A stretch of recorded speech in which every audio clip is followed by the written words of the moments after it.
Welcome to No Nonsense Nonprofits. I'm Sandy Ray, founder of Sandra E. Ray, CPA, where we alleviate financial headaches so that you can create a bigger impact. Today, we're talking about navigating policy changes in the nonprofit sector. We're going to talk a little bit about expectations of federal and state regulatory changes. We're going to talk about how that impacts our organizations and how that comes through to us, either as tax reforms or governmental funding changes, and just the need to be aware and proactive in this changing climate. So first, let's talk about the impact of tax reform. Going back to 2017, just that change to the standard deduction, in that increased standard deduction where more taxpayers were using the standard deduction rather than itemizing, which was charitable contributions. So if you were itemizing, you were encouraged to give charitable contributions. That decreased your tax liability. Now many people are not itemizing anymore, so they're not aware of how their charitable contributions are impacting their tax liability. And some people have actually backed off of charitable giving.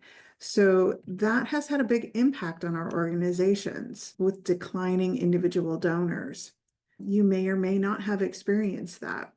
Again, we've had changes in corporate tax rates that have had the same effect on our organizations.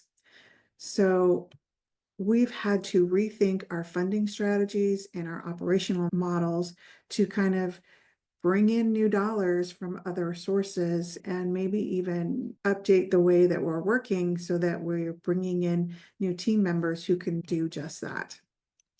Now, in addition to tax changes, which we know some are coming, we have changes in governmental funding for nonprofit organizations. And we're fairly confident that that is going to be changing with this next administration as well. So for many of our organizations, governmental funding is a crucial part of our organization's resources and help us to complete our mission. We don't know what changes are going to be coming from the new administration as far as governmental grants, but we know that those changes are coming. So we need to be able to prove to these organizations that what our organization is doing still impacts and influences our communities the way that the government is still going to be giving those funds. The thought is that they're going to be wanting more impact and outcome related grants. So we're going to have to look at our organizations and say, are we able to accommodate that? Is there a shift in what we're doing? Do we have to make that shift? And even if there isn't, what is our reporting mechanism? Because we anticipate that that is going to be more outcome driven. So are we going to be able to, number one, develop a grant application with projected outcomes? Number two, report back what those outcomes are after we've fulfilled that grant mission. And in addition, our grants are just going to, applications are going to have to be that much better because there's going to be fewer dollars, we believe, to give out from the federal government or the state government. And so there's going to be a little bit more competition for those dollars. So you might want to make sure that you have a really good grant writer on your team. So just be prepared for those kinds of things. So internally, we're going to have to build better reporting mechanisms so we can evaluate our incomes and demonstrate the impact that we're actually having in our communities. The third thing I want to talk to you about is just regulatory changes. Now, this could be anything that affects your organization. It could be, for example, HIPAA and information, medical information in particular. If you deal with that, you already are very involved in regulatory regulation, or food safety, or some other type of regulation. But I think that just even increased reporting is going to become critical, whether it's federal or state or local reporting. Charitable solicitation registration changes may be coming. We just don't know. We've had this whole thing with BOI, which nonprofits were exempt from, and we're still waiting to hear on that. And then we'll see what happens after that. So there's all kinds of things that could be coming from regulatory changes. So we want to be aware of what they are. We want to stay involved in with current affairs and what's going on with the government. So you want to make sure that you understand what's coming that will impact you. And we're anticipating that we may have some increased administrative burdens, and that will divert resources from our mission-driven activities. So we want to be ready for that.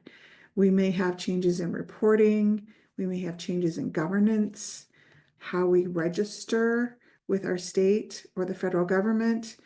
And these things may require additional staff or technology. So we're going to have to put some resources to this. So we might want to be planning a contingency budget of some sort. And then this is going to have a bigger impact on our smaller organizations because the cost is going to take a bigger percentage of our resources than larger organizations. And maybe we can't always hire a staff person who has expertise in all of these areas. So we're going to have to be very creative about how we go about doing things. But in order to prepare, there's a few things I would really like you to do. And that is make sure that you have good, strong internal control processes, that you have compliance processes, that you're doing all those reports and complying with those regulations as they are now, and that your organization aligns with the evolving regulatory standards. So just keeping informed and making sure that you're staying compliant. The challenges of these policy changes, as we've kind of alluded to, are of course funding constraints, making sure that we're complying with the regulatory hurdles and keeping up with that, those changes in those hurdles. And then finally, what changes in our community is needed that we need to address that are mission-based.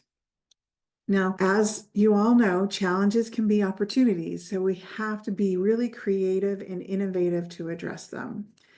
One thing that you may find is partnering with other nonprofits to help you stay informed or even to help you with your mission-related types of activities will be a great way to adapt to the changing regulatory environment. Not only with other nonprofits, but we may want to partner with organizations in the private sector, people that share our goals. Many times I've talked to you about Bomba socks. I mean, there are corporations out there. I have a client who gives out Bomba socks. They really do buy one, give one away. So there are very generous private sector organizations that are out there that we can partner with as well to help us perform our missions, either in and actually being on the day-to-day, giving away socks to homeless, or providing us with funding or guidance, a mentoring program, training programs, those kinds of things. Many for-profit organizations provide those types of services to not-for-profit organizations. And then I want to talk to you about engaging in advocacy. And before we get started, I want to say I'm not saying lobbying. There is a difference. Lobbying is prohibited, and we've talked about that before, but we want to engage in advocacy. We want to influence policy decisions, not results of elections. And we want to do that to better align policy with our organization's mission because we know what the community needs. We're out there every day. Some politicians or policy influencers don't always see that. So we want to be a voice to our regulatory bodies to help them understand what's really going on, and that will influence their policy decisions. Finally, I want you to be able to embrace change. I know we all, especially me, not a big fan of change, but really we need to adapt to change so that organizations can thrive and we can help be successful and complete our mission in this evolving policy landscape. So let's go over some strategies to do that.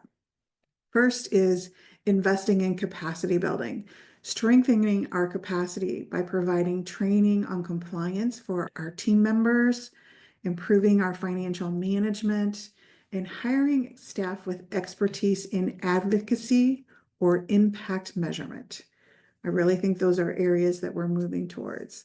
Engaging in advocacy, as we said, actively engaging with policymakers, joining coalitions, forming partnerships, anything we can do to amplify our voice that influences policies that support our nonprofit missions and our communities. And then adapting to new funding opportunities, exploring alternative funding streams. Those are things that we're going to have to do as maybe some funding sources go away, we need to bring some in to replace them. Diversifying our funding stream, really important to our organizations. To kind of wrap everything up, we want to adapt to policy changes so that we are financially sustainable and that we still have the same programmatic or more programmatic impact than we did before. Be proactive, innovative, and resilient. Leverage opportunities by embracing challenges. Navigate the policy environment and position yourself for long-term success. I really think you can do it. I'm cheering for you. If you need any assistance, please let us know. We, again, are not big regulatory policy type of people, but there's organizations out there that do that, but we can support you in some of the items that relate to your finances. So please, comments, questions in the comment section. We really appreciate that engagement. And if you have questions on this or other topics, please let us know so we can address those as well. And I want to thank you for joining me today. Remember that creating a bigger impact starts with stopping the nonsense. If you are dealing with nonsense in your nonprofit organization, we'd love to help you cut through the noise.